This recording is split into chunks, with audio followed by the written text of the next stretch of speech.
તો નર્મદા જિલ્લામાં નકલી ઇન્કમ સર્ટી કૌભાંડમાં હવે તપાસ તેજ બની છે। ચિત્રાવાડી ગ્રામ પંચાયતના તલાટીએ ફરિયાદ નોંધાવી છે। મુખ્ય આરોપી દર્પણ પટેલ સહિત આરોપીઓ પોલીસથી દૂર છે। નર્મદા પોલીસે તપાસ માટે એસઆઈટીની રચના કરી છે। બોગસ ઇન્કમ સર્ટિફિકેટ બનાવી આરટી એડમિશન લીધા છે। સરકારી યોજનાનો ખોટો લાભ લેવાનું મસ્ત મોટું કૌભાંડ આચરવામાં આવ્યું છે।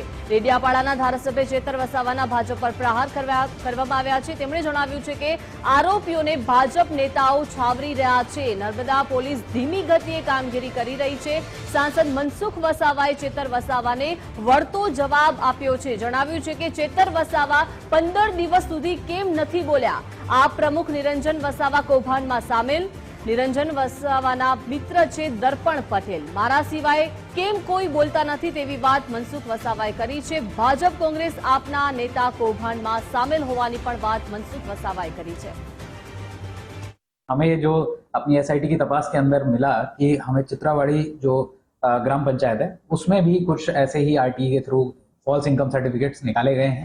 जो हमारे ध्यान पे आया उसके अंतर्गत हमने एक नई एफआईआर इसमें दाखिल करी गई है, जिसमें मुख्य 5 आरोपी हैं, जिसमें जो मूल सूत्रधार है वो अगेन दर्पण भाई पटेल करके हैं। उसके अलावा 4 आरोपी और नितेश कुमार हसमुख भाई पटेल, संदीप प्रवीण भाई बारिया, कुणाल कुमार मुकेश भाई माची, रणजीत भाई हीरा भाई माची, ये 5 आरोपी हैं, जिसमें से 4 लोगों ने आरटीई में एडमिशन के लिए अपना इनकम का दाखिला यूज किया है। पोलीस पर અહીં ભાજપના જ કેટલાક સ્થાનિક નેતાઓનું દબાણ હોવાથી પોલીસ ગોકોળ ગતિએ કામ કરી રહી છે। જેટલા પણ આરોપીઓના નામ બહાર આવ્યા છે તમામ આરોપીઓ ભાજપના મોભીઓ છે, એટલા માટે પોલીસનો હાથ એમના સુધી હજુ પહોંચ્યો નથી। એટલે પોલીસ સત્વરે આ લોકોને ધરપકડ કરે અને આમાં તટસ્થ તપાસ કરે। અને મેં તો એવું કેમ છું કે આગલા વર્ષોની પણ તપાસ થાય।